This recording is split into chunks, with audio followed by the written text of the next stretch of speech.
Welcome to working on a Simplex steam locomotive, part 33. Painting the boiler backhead with Etch Primer.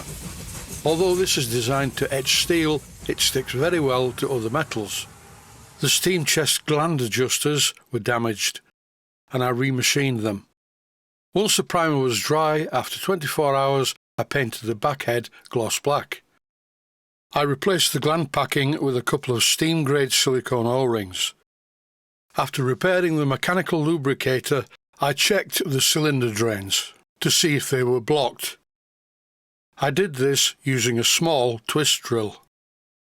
I gave the boiler backhead a token clean-up with some Scotch-Brite, and here I'm spraying some etching primer into a plastic aerosol cap. Initially I painted the backhead with a very thin coat of etching primer. As you can see here, I applied some masking tape all the way round so I get a nice clean line.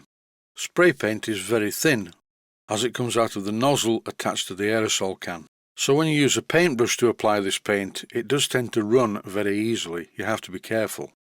And that's why I applied it in 2 goes. There's a bit of a technique to brush painting aerosol paint. You apply the first coat and let it dry, and then when you apply the second coat, you do it quickly. If you hang around in one place, it will remove the first coat. The gland nuts on both sides are very badly marked, so I thought I would take them off to clean them up in the lathe. And the reason they are badly marked is not my fault really. Someone previously has used a pair of pliers on them. And the reason for it not coming out easily is this Allen bolt in the side. Even when I slackened off the Allen bolt, I still had to use a pair of pliers to get the gland nut out of the gland. So obviously what's happened, in the past someone's removed the gland nut, and as it was so very tight, a pair of pliers was used, and then when it was refitted, another pair of pliers was used. The engineering standard on this Simplex is okay, but not brilliant, so I'm not really in any rush to make a new gland nut for this. I think I'll remachine this one. By the looks of the thread, I think I will also have to rethread it. To allow this to happen, I need to have the gland nut off the engine, so first of all I'm removing the valve fork. You have to be careful when you do this though.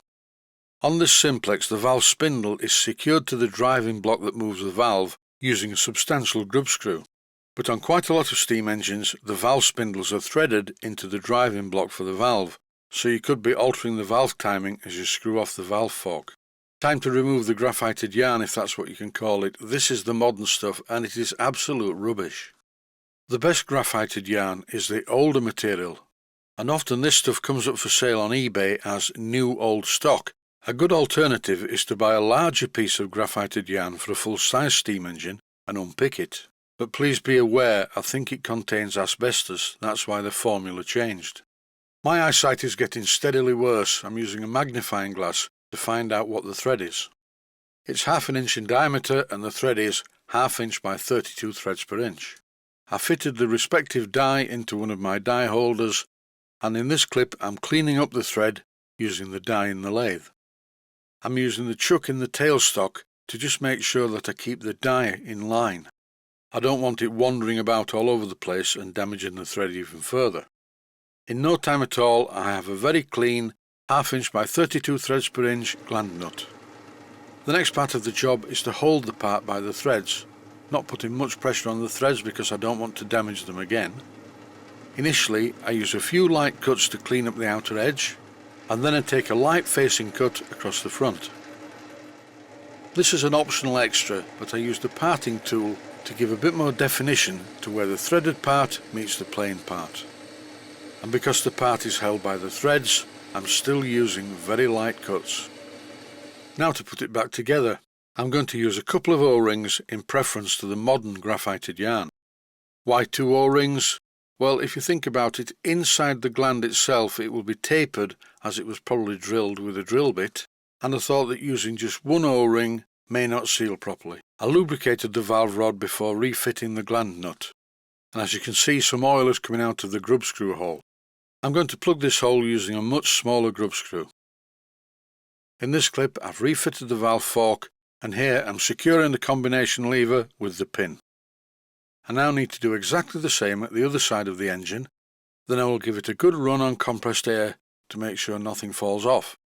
Just in case you're wondering what the piece of green masking tape is doing at the bottom of the boiler backhead, it's actually masking off the number of the boiler.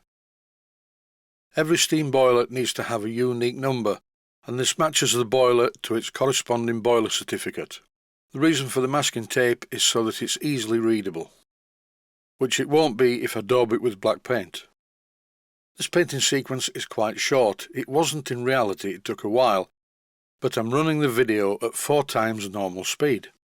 Sometimes I find painting quite therapeutic. When painting a boiler backhead, with the fittings all in place, you have to watch what you're doing. Lines between the painted parts and the unpainted parts need to be well defined. Any black paint on the shiny bits is just not going to look very good. This will be the only boiler backhead sequence that I'm going to show in this video series, although it will need another coat, maybe 2. I can clearly see the boiler number on the backhead of the boiler, and here is the usual shot of the paint drying while simultaneously showing the removal of the masking tape. In the previous episode I showed how I modified the gland nut, and here I'm going to do exactly the same on the other side, but relax, don't turn off, I'm not going to show the full sequence. I am going to show the removal of the grub screw which damaged the threads on both sides of these. Fitting grub screws like this to lock the gland in place is a terrible idea. A much better idea is to use a very thin lock nut. In this clip I'm removing the graphited yarn. It's the modern equivalent of proper graphited yarn, and it is absolute rubbish.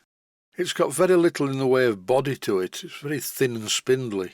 I'm going to fly through this part. This is tightening all the nuts on the steam chest cover, just like I did on the other side.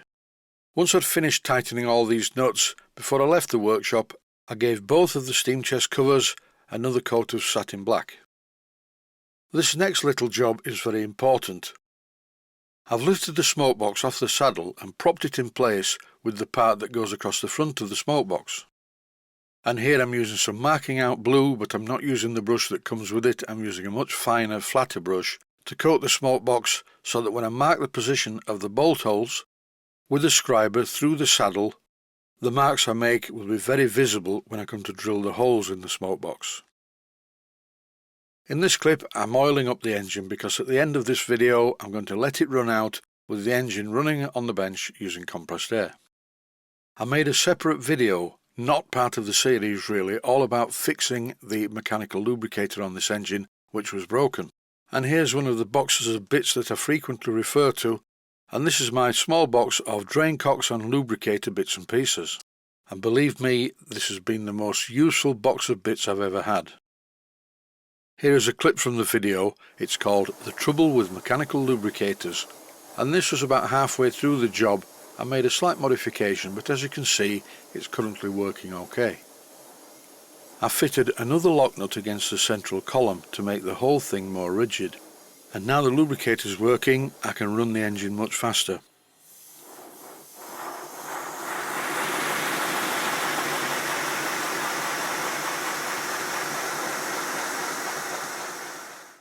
This is a job that you really do need to check more frequently than you expect. I'm pushing a drill bit, a 1mm drill bit, up into the drain cocks to make sure that they're clear. These were partially blocked, but at least they weren't solid, and as you can see there's plenty of steam oil pouring out of the cylinder onto my thumb.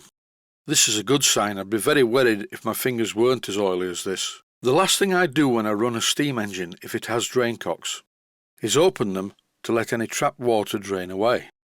And that's it for the narration on this video. I'll let the video run out with the engine running. Please stay healthy, thanks for watching, and I hope you found it useful.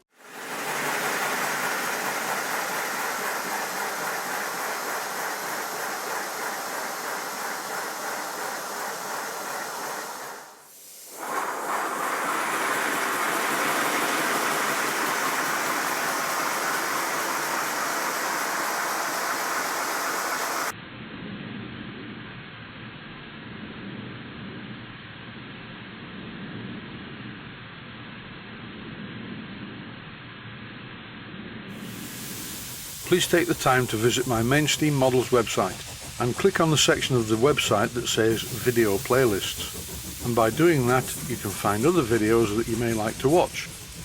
And by using the playlists you can actually watch the videos back to back.